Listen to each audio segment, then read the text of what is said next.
Cracking the code. The with ordinal numbers and dates.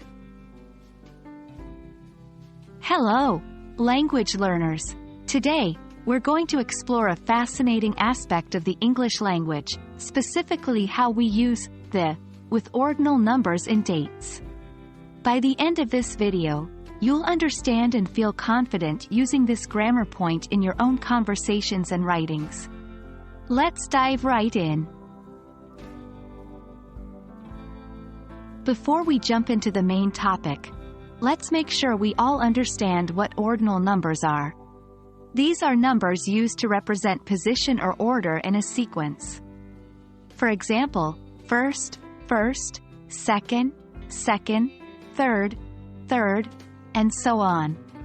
When we use ordinal numbers in English, we usually use them with the word the to indicate a specific position, like the first person.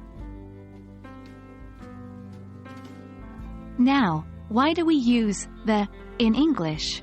The is a definite article. It's used before a noun when we believe the listener or reader knows exactly what we are referring to. For instance, the car implies a specific car we both know about.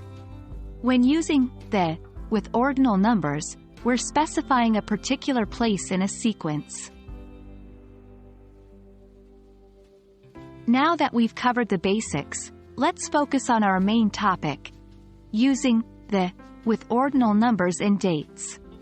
In English, when referring to dates in a conversation or in writing, we use the before the date, followed by the ordinal number. For example, we would say the 1st of January, or I was born on the 25th of December.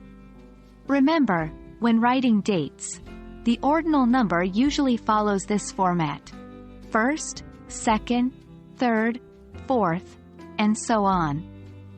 However, when speaking, it is completely acceptable to say January 1st or December 25th without the.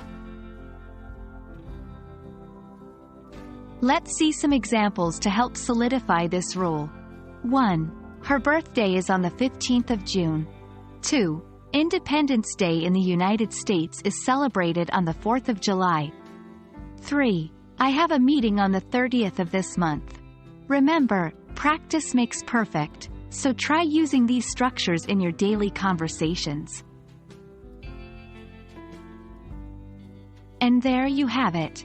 Using the with ordinal numbers and dates might seem like a small detail, but these small details can significantly improve your English fluency and comprehension. I hope you found this lesson helpful. Keep practicing and remember to apply these rules when discussing dates. Until next time, keep learning and growing.